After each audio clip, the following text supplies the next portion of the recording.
Hello और स्वागत है आप सबका आलोक एकेडमी के इस बेहतरीन सा प्लेटफॉर्म पर। तो आज के इस लेक्चर में हम लोग प्रेशर अल्सर के बारे में पढ़ेंगे कि प्रेशर अल्सर होता क्या है।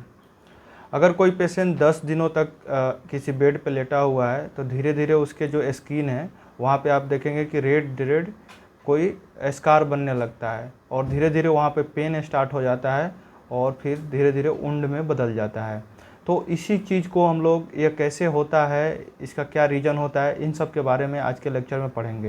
यह लेक्चर बहुत ही इम्पोर्टेंट होता है और यहाँ से आपके एग्जामिनेशन में हमेशा क्वेश्चन आते रहते हैं और इसका प्रैक्टिकल भी होता है, साथ साथ इसके थ्योरी भी आपके एग्जामिनेशन में आते हैं। तो यह बहुत ही इजी है और हम लोग बहुत ही जल्द इसको कंप्लीट भी करेंगे। तो चलिए स्टार्ट करते हैं। तो प्रेशर अल्सर जो होता है उसको हम लोग और भी बहुत सारे नाम से जाने जाते हैं। जैसे इसको हम लोग बेड सोर भी बोलते हैं। एक्चुअली ये होता कैसे है और किन में होता है, तो कॉज की बात करें इसका, तो जो भी बच्चे या जो भी एल्डरली पर्सन होते हैं मोस्टली उनमें यह देखने को मिलता है, जो काफ़ी समय तक एक ही पोजीशन में सोए रहते हैं। जो एक जैसे कि कोई पैरालिसिस पेशेंट हो गया, जिसको पैरालिसिस है, वो एक ही पोजीशन में काफ़ी लंबे समय तक सोया रहता है। वो अपना पोजीशन चेंज नहीं करता क्योंकि उसका कॉन्शियसनेस नहीं है उस पार्ट के लिए, तो वो उसको अपने पोजीशन चेंज करने में दिक्कत होती है। इसके वजह से वो पोजीशन चेंज नहीं करता है, तो सेमी पोजीशन में बहुत देर तक सोया रहता है, जिसके कारण होता क्या है कि वहाँ पे ब्लड सप्लाई नहीं पहुँच पाता है, वहाँ पे ड्रेनेज नहीं होता है। तो इस कंडीशन को बोलते हैं इस्चीमिया। जब ब्लड सर्कुलेशन या ब्लड का ड्रेनेज किसी भी पार्ट के बॉडी के पार्ट में नहीं पहुंच रहा है, तो उस वहाँ पे हम लोग क्या बोलते हैं, उसको इस्चीमिया बोलते हैं, जिसके कारण से नेक्रोसिस होने लगता है। नेक्रोसिस का मतलब होता है डेथ ऑफ सेल वहाँ पे मरने लगता है धीरे धीरे। और ये होता कहाँ कहाँ है, तो जहाँ बोनी प्रोमिनेंसेस है वहाँ पे होता है। जैसे कि अगर कोई एक पेशेंट है, वो लेटा हुआ है, मान लीजिए ये पेशेंट है और लेटा हुआ है, तो जहाँ पे बोनी प्रोमिनेंसेस है, जहाँ पे हड्डियाँ हैं, वहाँ पे होने के चांस रहते हैं और जहाँ पे प्रेशर ज़्यादा पड़ता है वहाँ पे यह प्रेशर अल्सर होता है। मोस्टली यह होता क्यों है, क्योंकि अगर आप लंबे समय तक किसी एक पोजीशन में लेटे हुए हैं, अपने करवट को बदल नहीं रहे, अपने पोजीशंस को चेंज नहीं कर रहे हैं, तो वहाँ पे ब्लड सप्लाई नहीं हो पाता है प्रॉपर वे में, तो इसी के कारण से प्रेशर अल्सर हो जाता है। तो वहाँ से अब इसका रिस्क फैक्टर क्या होता है कि किस में यह होने का ज़्यादा चांस होता है, तो जो एल्डरली पेशेंट है उसमें ज़्यादा होता है, जो कॉन्फाइंड पेशेंट है, जो दूसरे पर डिपेंडेंट रहते हैं अपने डेली एक्टिविटीज़ के लिए, इन सब लोगों में हो सकता है। और हाइजीन एक अच्छा इसका रीज़न हो सकता है, जो हाइजीन मेंटेन नहीं करते उनमें प्रेशर होने के बहुत ज़्यादा चांसेस रहता है। और जो रेडिश एरिया जो हो जाता है, जो भी वहाँ पे अगर बार बार मसाज करेंगे तो भी इससे प्रेशर अल्सर होने के चांसेस रहते हैं। बेडशीट, जो जैसा कि मैंने बताया कि ये ज़्यादातर अनकॉन्शियस पेशेंट्स में होता है। तो अनकॉन्शियस पेशेंट क्या होता है कि ये लोग बिस्तर गीला कर देते हैं, तो उसके वजह से भी, मतलब बेडशीट अगर मॉइस्ट हो गया तो उसके वजह से भी ये देखने को मिलता है। उसके बाद से बहुत टाइटली फिटेड क्लॉथ पहन लें तब भी आपको प्रेशर अल्सर देखने को मिलता है। इम्प्रॉपर पोजीशंस, ये सारे रीजंस हैं प्रेशर अल्सर होने के लिए। साइन एंड सिम्टम क्या होता है, तो वेरिएशन इन स्किन टोन, वहाँ का स्किन का जो कलर है वो चेंज हो जाएगा। एंजाइटी और डिस्कम्फर्ट, वो पेशेंट जो है उसको डिस्कम्फर्ट होने लगेगा, पेन होने लगेगा, दर्द होने लगेगा और असहज महसूस होगा, तो अब फिर इसका साइन एंड सिम्टम में आता है।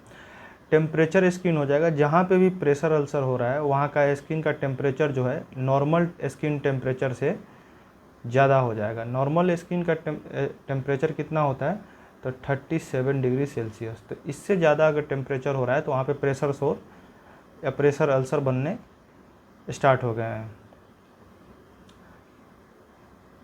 डिसकलरेशन ऑफ स्किन हो जाएगा, स्किन का कलर चेंज हो जाएगा, वहाँ से जो नॉर्मल स्किन का कलर होता है वो कलर में चेंजेज आने लगेंगे, वहाँ पे मार्क्स और स्पॉट्स बनने लगेंगे। मेनली प्रेशर अल्सर जो होता है वो क्यों होता है, तो एक तो प्रेशर के कारण वहाँ पे बहुत लंबे समय से अगर कोई पेशेंट है एक ही पोजीशन में सोया है तो वहाँ पे प्रेशर बन रहा है, तो जिसके कारण बेड सोर होने के चांसेस बहुत ज़्यादा हो जाते हैं। फ्रिक्शन बहुत ज़्यादा हो रहा है तो भी बेड सोर होने के चांसेस ज़्यादा हैं। और मॉइस्चर, जैसा कि मैंने बताया कि अनकॉन्शियस पेशेंट है तो बेड लेइंग कर देते हैं, मतलब जो यूरिनेशन वगैरह है वो बेड पे ही कर देते हैं, जिसके कारण से वहाँ पे हाइजीन मेंटेन नहीं हो पाता है और प्रेशर अल्सर होने के बहुत ज़्यादा चांसेस हो जाते हैं। साथ ही साथ यहाँ पे जब स्वेटिंग होता है तो वो भी बेडशीट जो है उसको वेट कर देता है, जिसके कारण से वहाँ पे प्रेशर अल्सर होने के चांसेस बढ़ जाते हैं। कॉमन साइट कौन कौन से हैं, तो देखिए एक कोई स्पेसिफिक साइट नहीं है जहाँ पे प्रेशर अल्सर होता है, इसका बहुत सारे साइट्स हो सकते हैं। जैसे पेशेंट किस पोजीशन में लेटा हुआ है उसके अकॉर्डिंग इसका साइट डिसाइड होता है। अगर पेशेंट ऐसे सुपाइन पोजीशन में लेटा हुआ है तो फिर सैक्रम, हिल, एल्बो, इन सब हिल, एल्बो, सैक्रम, इन सब जगहों पे प्रेशर अल्सर होने के ज़्यादा चांस होते हैं। स्टेजेस कितने होते हैं, तो जो प्रेशर अल्सर होता है, प्रेशर अल्सर में मेनली 4 स्टेजेज होते हैं। अब एक एक करके इन सभी स्टेजेस के बारे में हम लोग जानेंगे कि कौन कौन से स्टेज कैसे होते हैं और उनमें क्या क्या चेंजेज आते हैं। तो स्टेज फर्स्ट जो होता है उसमें जो स्किन जो होता है अनब्रोकन होता है, अनडैमेज होता है, एक रेडनेस वहाँ पे बस दिखता है और पेन डिस्कम्फर्ट होना स्टार्ट हो जाता है। स्टेज 2 में जो है स्किन लॉस हो जाएगा, स्किन का डैमेज हो जाएगा और रेडिश दिखने लगेगा। डर्मिस में वो जो आपका प्रेशर अल्सर है वो डर्मिस तक पहुंच जाएगा, क्योंकि स्किन का पहला एपिडर्मिस जो होता है उसको ये डैमेज कर चुका होता है। सेकंड है ब्लिस्टर बनने लगा, ब्लिस्टर मतलब फोड़ा बनने लगेगा वहाँ पे, ठीक है। इसका नेक्स्ट है स्टेज 3 में क्या होता है, स्टेज 3 में होता है कि जो स्किन होता है वो कम्प्लीटली लॉस्ट हो जाता है, ठीक है। एक सेकेंड। स्टेज 3 में क्या होता है कि जो स्किन है वो कम्प्लीटली लॉस्ट हो जाएगा वहाँ से, और ये जो सबक्यूटेनियस रीजन जो होता है वहाँ तक प्रेशर अल्सर फैल जाएगा और वहाँ तक पेनिट्रेट करके चला जाएगा। स्टेज 4 जो होता है लास्ट स्टेज होता है, यहाँ पे मसल जो होता है, टेंडन, बोन, ये सब एक्सपोज हो जाते हैं, सब दिखने लगते हैं और स्किन जो होता है वो ब्लैक हो जाता है। सिम्टम जो देखें इसमें तो पैसा आ जाएगा, ऑर्डर आएगा और हीट, ठीक है।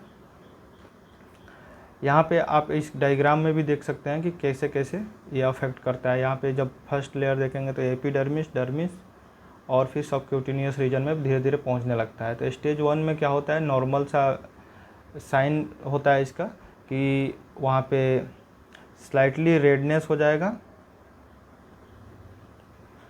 और थोड़ा सा वहाँ पे वार्म रहेगा, हीट हो जाएगा।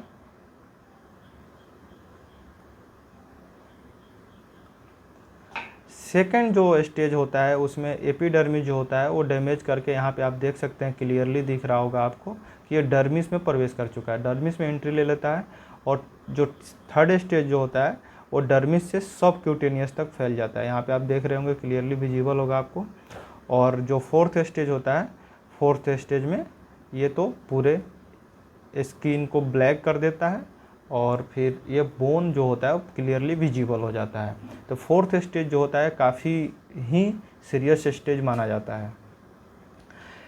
नेक्स्ट है इसको एसेस कैसे करेंगे, तो इसके एसेसमेंट के लिए स्केल होता है जो ब्रेडन स्केल है, उस पर हम लोग एसेस करते हैं। और इसको एसेस कैसे करते हैं कि हम लोग एक स्कोर देते हैं और उस स्कोर दे करके हम लोग प्रेडिक्ट करते हैं कि इसको कितना सीरियसनेस है प्रेशर सोर का, प्रेशर अल्सर का सीरियसनेस को हम लोग जांच करते हैं ब्रेडन स्केल से। और इसमें हम लोग देखते क्या क्या है मेनली, तो sensory perception, activity, moisture, mobility और न्यूट्रिशन, फ्रिक्शन एंड शेयरिंग। कहने का मतलब है कि सेंसरी परसेप्शन मतलब हम कोई और रिस्पॉन्स कर रहा है कि नहीं कर रहा है, एक्टिविटी उसका क्या है, कोई एक्टिविटीज है या नहीं है, मॉइस्चर्स क्या है, वहाँ पे नमी कितनी है, इसके बेसिस पे हम लोग यहाँ पे नंबर देते हैं। न्यूट्रिशन कैसे, आप पुअर न्यूट्रिशन है तो 1 देंगे और अच्छा न्यूट्रिशन है तो 4 मार्क्स देंगे। फ्रिक्शन कैसा है वहाँ पे, तो फ्रिक्शन में देखिएगा फ्रिक्शन कैसा है वहाँ पे, उसके बेसिस पे हम लोग, अगर फ्रिक्शन ज़्यादा हो रहा है तो वहाँ पे हम लोग 3 मार्क्स देंगे और फ्रिक्शन कम हो रहा है तो हम लोग 1 मार्क्स देंगे। मैक्सिमम जो मार्क्स है वो 23 आ सकता है और मिनिमम जो मार्क्स है वो 6 आ सकता है। यहाँ पे आपको पूछना भी होगा, तो ये सारी चीज़ें वो नहीं पूछेगा एग्जामिनर, आपसे पूछेगा मैक्सिमम और मिनिमम स्कोर कितना हो सकता है। तो यहाँ पे देखिए इसका रिजल्ट में अगर 19 से स्कोर ज़्यादा आता है, अगर 19 से स्कोर ज़्यादा आता है तो रिस्क जो है ये बहुत ही कम है, मतलब कोई रिस्क ही नहीं है। और 15 से 18 अगर आता है तो माइल्ड स्कोर है, यानी कि थोड़ा बहुत चांसेस है वहाँ पे बेड सोर होने के। 13 से 14 में मॉडरेट रिस्क होता है, 10 to 12 में सीवियर रिस्क होता है, और अगर ब्रेडन स्केल पे स्कोर 9 से कम आता है तो फिर तो बहुत ही सीवियर रिस्क हो जाता है। नेक्स्ट है स्किन हाइजीन और मॉइस्चर कंट्रोल। तो सबसे पहले तो इंस्पेक्शन करेंगे और एब्जॉर्ब मॉइस्चर। अब जैसा कि हम लोग को पता है कि प्रेशर अल्सर जो होता है ये मेनली होता किस वजह से है, तो मॉइस्चर्स के, फ्रिक्शंस के और एक ही पोजीशन में बहुत समय तक लेटे रहने के कारण होता है। तो अगर हमको इसको सही करना है तो पहले मॉइस्चर और हाइजीन को मेंटेन करेंगे, हम मॉइस्चर्स को वहाँ से हटाएंगे, स्किन को ड्राई करेंगे तो प्रेशर अल्सर होने के चांसेस बहुत कम हो जाएंगे। तो इन सब चीज़ को करने के लिए सबसे पहले इंस्पेक्शन करेंगे, पहले देखेंगे कैसे क्या हो रहा है, उसके बाद से एब्जॉर्ब मॉइस्चर करेंगे, वहाँ पे कॉटन की कोई मटेरियल रखेंगे ताकि वहाँ के मॉइस्चर्स को एब्जॉर्ब कर सके। स्किन को क्लीन करेंगे और इरिटेशन मिनिमम करेंगे ताकि वहाँ पे फ्रिक्शन कम हो, और फिर स्किन को मॉइस्चराइज़र लगा करके थोड़ा सा उसको नरिश करेंगे और मसाज को अवॉइड करेंगे, क्योंकि मसाज जब करेंगे तो फिर वहाँ पे स्किन डैमेज होने के ज़्यादा चांसेस रहते हैं। नेक्स्ट है इसका ट्रीटमेंट के बारे में। तो इसको तो सबसे पहले ट्रीटमेंट में इसको प्रॉपर पोजीशन देना होता है पेशेंट को, कि हर 2 घंटे में इसका पोजीशन चेंज करना होता है ताकि वहाँ पे ब्लड सर्कुलेशन पूरा प्रॉपर बना रहे और पेशेंट जो है उसको ड्रेनेज और सर्कुलेशन प्रॉपर मिलता रहे। सेकंड है हाइजीन मेंटेन करेंगे, बिना हाइजीन के कोई भी बीमारी को ठीक नहीं किया जा सकता है। कोई भी डिजीज़ को अगर ठीक करना है प्रॉपर तरीके से तो हाइजीन प्रॉपर मेंटेन होना चाहिए, बिना हाइजीन के हम कोई भी चीज़ को सही नहीं कर सकते हैं। नेक्स्ट है at least once a day check the skin, मतलब डेली दिन में कम से कम एक बार उस स्किन को चेक करें कि कहीं जो भी अनकॉन्शियस पेशेंट है, सब में नहीं, जो भी अनकॉन्शियस है, जिनका सीवियर वो कोई ऑपरेशन हुआ है, वो अपने खुद से अपना पोजीशन चेंज नहीं कर सकते हैं, उनमें एटलीस्ट एक बार ज़रूर चेक करें कि कहीं प्रेशर अल्सर बनने के कोई सिम्टम्स नहीं आ रहे हैं। तो इन सब चीज़ों से आप प्रेशर अल्सर होने के बचा सकते हैं। नेक्स्ट है जो भी फिजिशियंस का ऑर्डर्स है और ड्रेसिंग करना और मेडिकेशन करना वो फिजिशियंस के ऑर्डर पे चलता रहेगा। नेक्स्ट है न्यूट्रिशन के बिना कोई भी बीमारी को ठीक नहीं किया जा सकता है। न्यूट्रिशन और हाइजीन बहुत ही इम्पोर्टेंट 2 फैक्टर्स हैं कोई भी डिजीज़ को प्योरली 100% क्योर करने के लिए। तो अगर प्रॉपर न्यूट्रिशन देते हैं तो प्रेशर अल्सर काफ़ी जल्दी ठीक हो सकता है। आज के वीडियो में बस इतना ही, मिलते हैं किसी नेक्स्ट वीडियो में बहुत ही इम्पोर्टेंट टॉपिक के साथ। आपको ये वीडियो कैसा लगा नीचे कमेंट कीजिए और हमें बताइए। अगर वीडियो पसंद आया हो तो लाइक ज़रूर कीजिएगा और अपने दोस्तों के हेल्प के लिए शेयर ज़रूर कीजिएगा। Thank you so much for watching.